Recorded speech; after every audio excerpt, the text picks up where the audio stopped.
Refrendo el compromiso de no fallar. Nunca jamás claudicaré, antes muerto que traidor. La cuarta transformación en una patria nueva, libre, justa, democrática y fraterna. ¡Que viva México! Desde el punto de vista del Poder Legislativo, del Senado de la República en particular, lo que hemos decidido a lo largo de las últimas horas es continuar intensificando las relaciones interparlamentarias que hemos venido sosteniendo tanto con miembros de la Cámara de Representantes como del Senado norteamericano. Tenemos ya varios meses de haber establecido contactos, solo que ahora, dadas las circunstancias, los vamos a incrementar en los próximos días.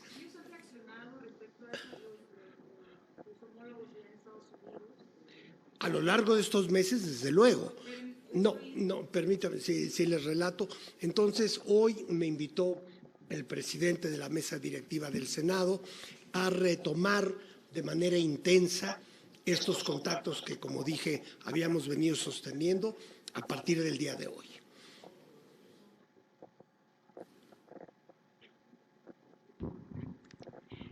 Le preguntaba que si, bueno, ya como ha establecido contactos con el Congreso en los Estados Unidos, ¿esos días tiene usted pensado, o en el Senado de la República, alguna reunión o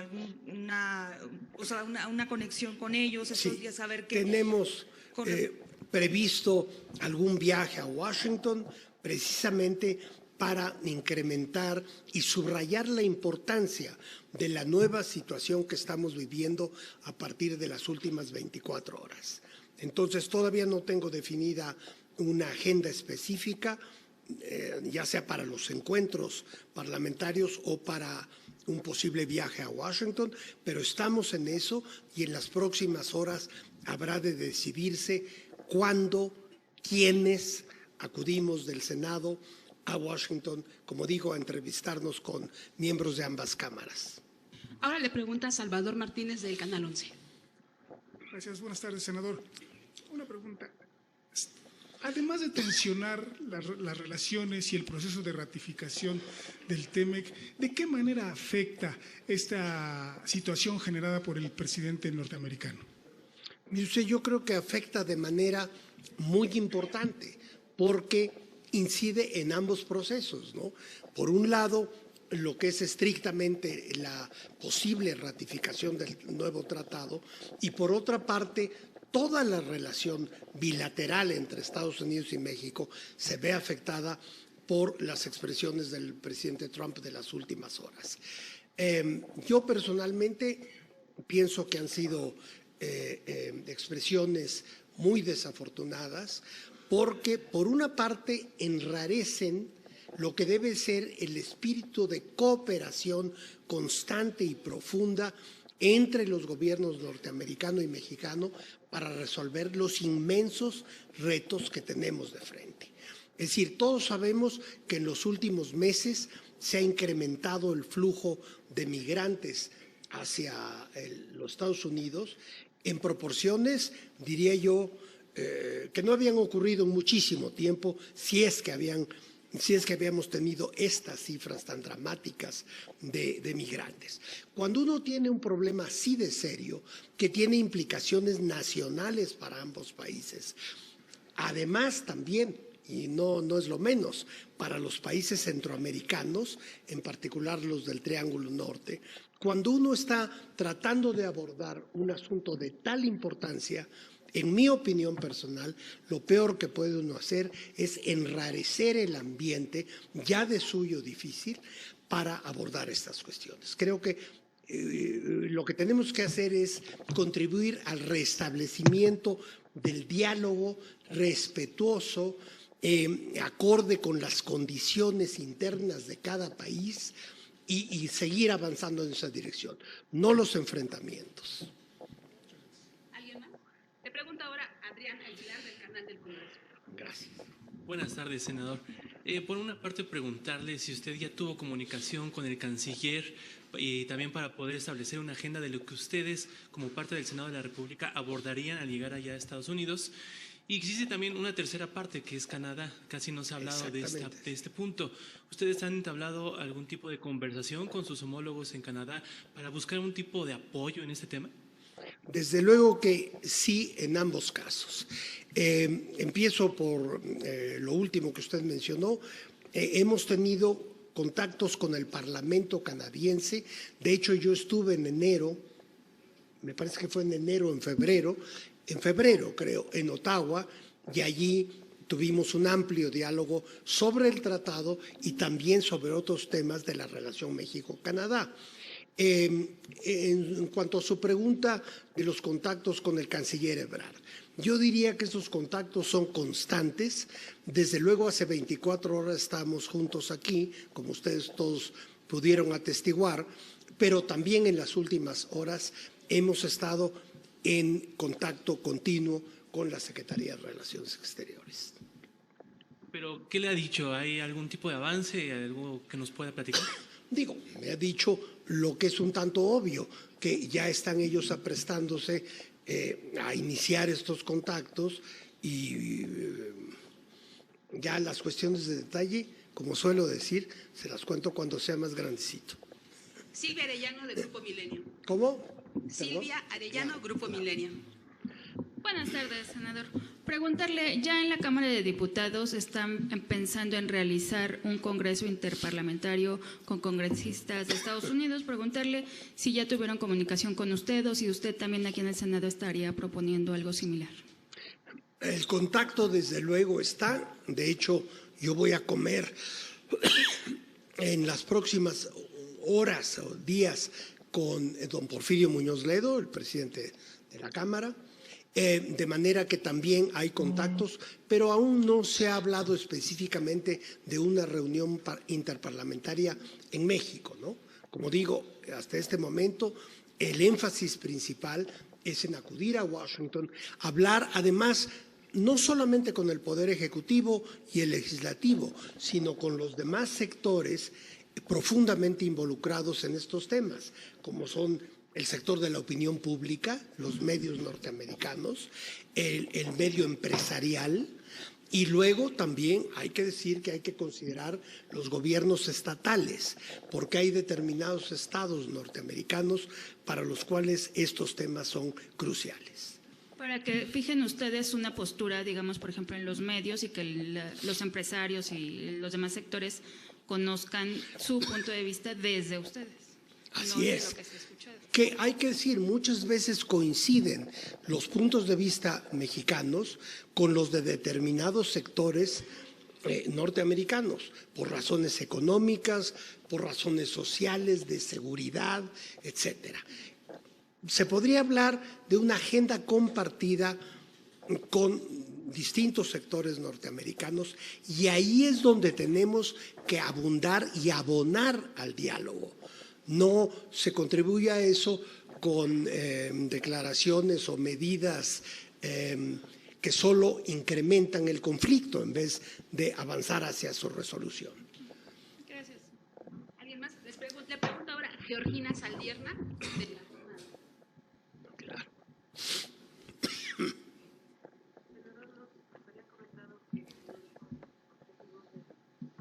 De este viaje que están planeando los senadores, es tratar de buscar legisladores para que avancen en la aprobación del tratado comercial.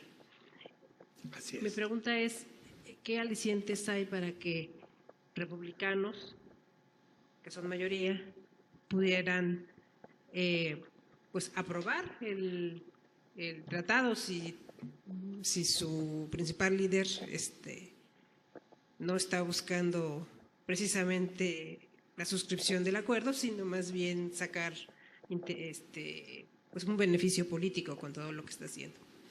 Mire usted, sí hay sectores, segmentos de la sociedad americana interesados en que avance el Tratado de Libre Comercio. También es así. Sí, justamente me iba yo a referir a que, desde luego, no hay que olvidar que el gobierno norteamericano como tal, es decir, incluyendo esto desde luego a la Casa Blanca, hasta hace unas horas estaban abogando por la pronta ratificación del tratado. En Canadá se dieron en esta semana pasos importantísimos para ese fin. Aquí también, ayer cuando recibimos ya formalmente el tratado, pero el gobierno norteamericano había estado expresando, incluso el presidente Trump, su interés por que se aprobara pronto el tratado. Lo que pasa es que hubo un cambio en las últimas 24 horas, por lo menos en apariencia, y ahí quiero señalar una cosa que me parece clave para entender todo este proceso en sus dos vertientes, la de los tuits del presidente Trump y la de la ratificación del tratado. Todo esto está inmerso por completo, al 100%, en el proceso electoral interno de los Estados Unidos. Entonces, los diferentes actores políticos van a veces cambiando sus posiciones de acuerdo a lo que les conviene por razones electorales.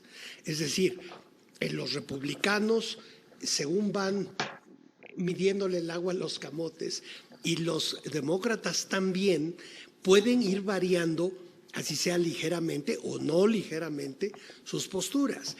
Desgraciadamente quedamos atrapados en ambos problemas, el migratorio y el del tratado, en el proceso electoral norteamericano.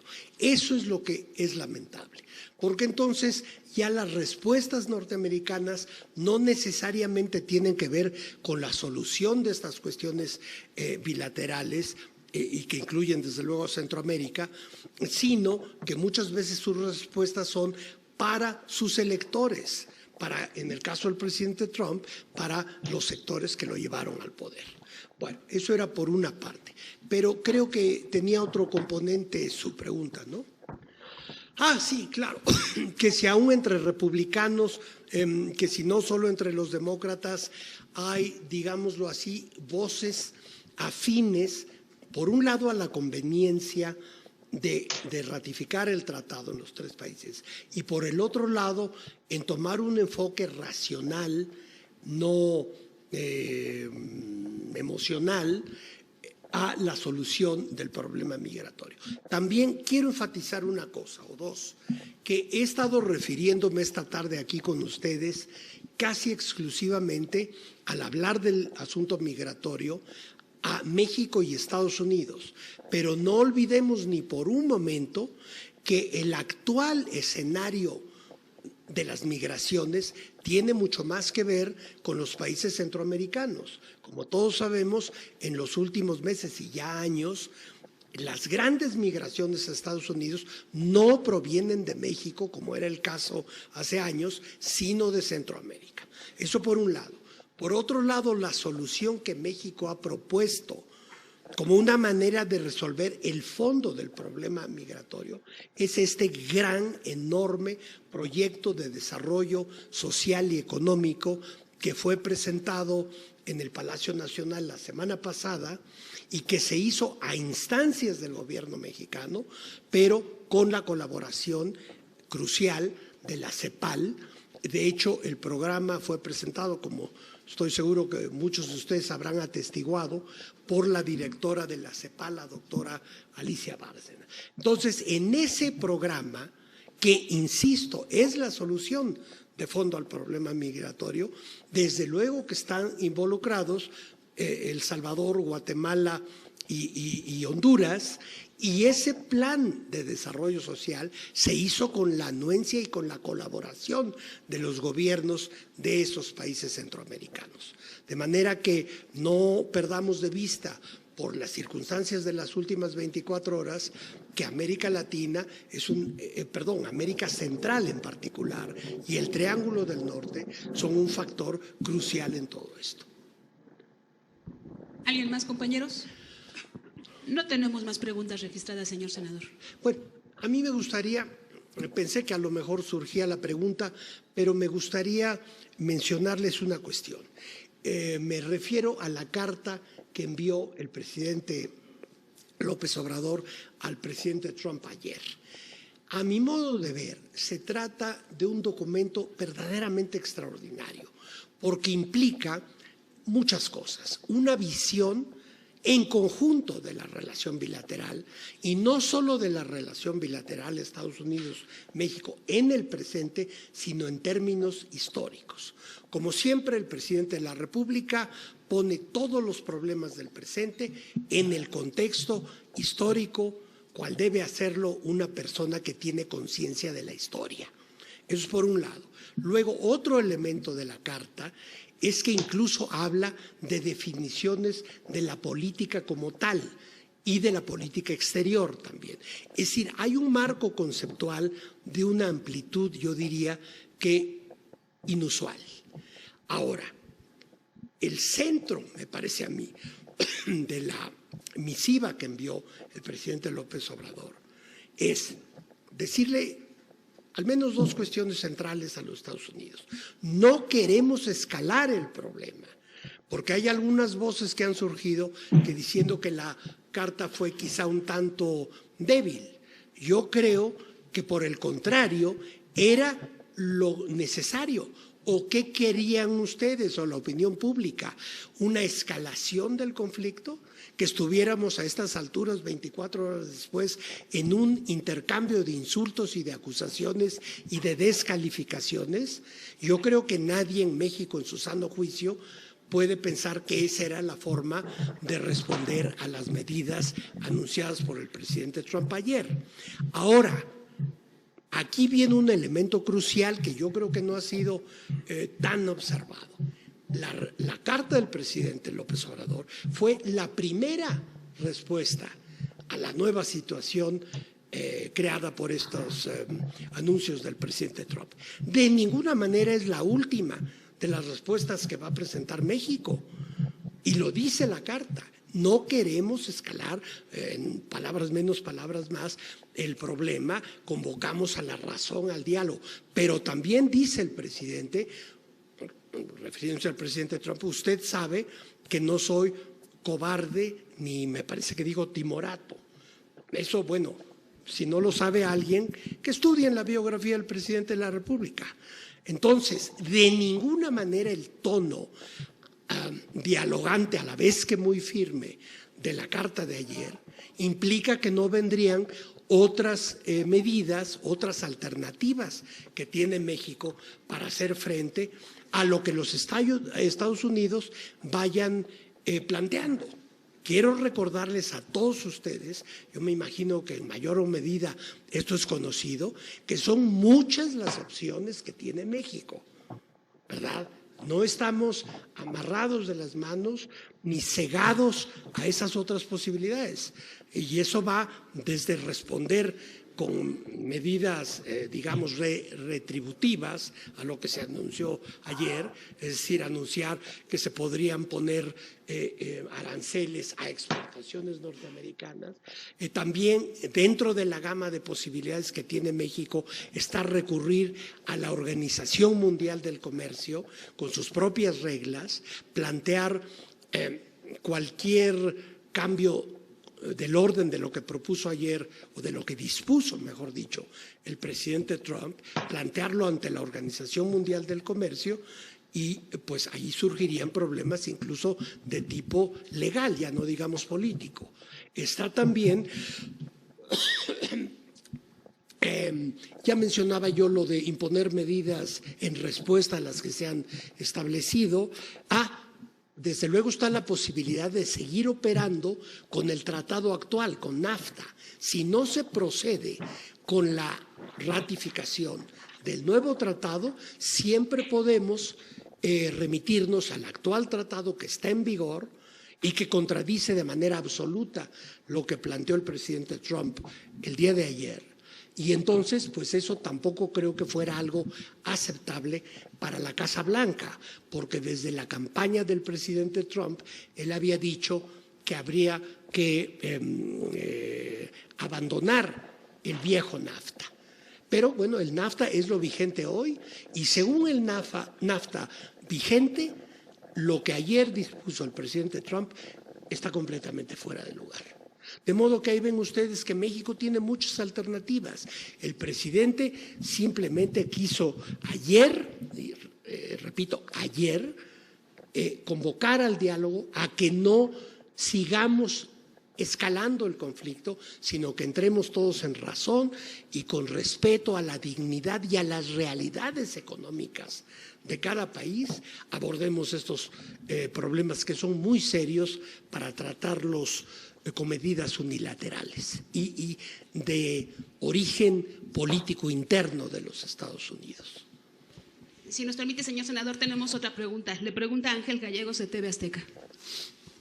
Senador, ahora que menciona lo de la carta, en este sentido, cuando el presidente Andrés Manuel López Obrador dice que no quiere escalar el conflicto, pero que sin embargo no es timorato, esto nos hace ver que de seguir escalando Donald Trump el siguiente conflicto, de seguir escalando en los ataques hacia México, la siguiente acción lógica sería entonces que el gobierno mexicano tomara una acción más contundente.